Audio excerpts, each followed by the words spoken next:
bayadliwa abantu la ngaphandle, abanye badliwa bephila, abanye badliwa noma sebefile. Deuteronomy 18:22. Uma umprofeti ekhuluma egameni likaJehova, uma leyo nto kayiveli yenzeke, leyo nto ayikhulunywanga uJehova, umprofeti uzikhulumele yena, anikukumesaba yena. 2 Thessalonica 2:11. Ngalokhu uThixo uyakubathumela imisebenzi emikhulu edukisayo baze bakholwe amanga. Zikoqe mntanami, bayadliwa abantu la ngaphandle, badliwa bephila, abanye badliwa noma sebefile. Amazwi omzali lawa eyala, uma unikela kakhulu ubusiswa kakhulu. Nganginemali engaba 1.8 million, nganginguthisha sengiphume impesheni, ngathatha imali yami yonke ngawunikela ngayo kumprofeti wamanga, wathi angicele noma yini kuNkulunkulu ngizoyithola. John 11:22. Kepha ngiyazi nakalokhu ukuthi nokuba yini ongakucela kuNkulunkulu uzawukunika khona. John 15:16. Aningikhethanga nina kodwa mina nginikhethile, nganibeka ukuba niphume nithele izithelo zenu, nezithelo zenu zihlale, uba noma yini eniyayicela kuBaba egameni lami aninike yona.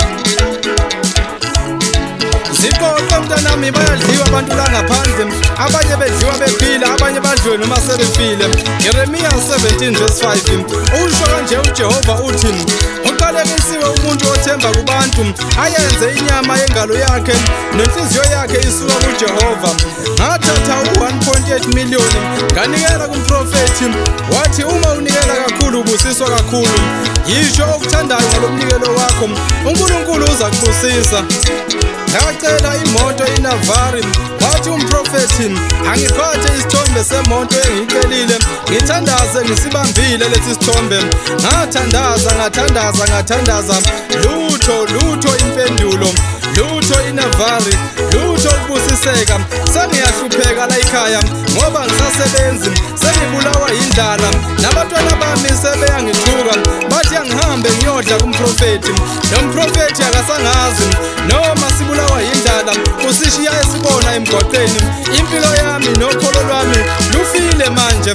Jobe 21:15. Usamandla uyini ukuba simkhonze nami? Siyakuzuzana uma sikhuleka kuye na?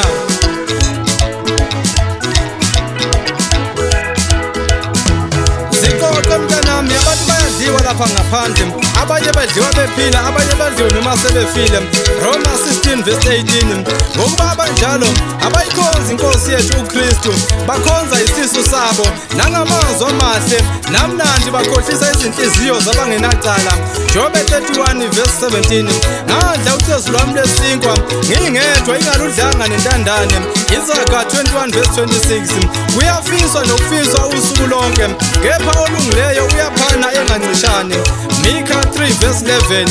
Elinhloko zalo zahlulela ngemivuzo, nelibapristi balo bafundisa ngenkokhelo, nelibaprofeti balo babhula ngemali. Shumayeli 8:9.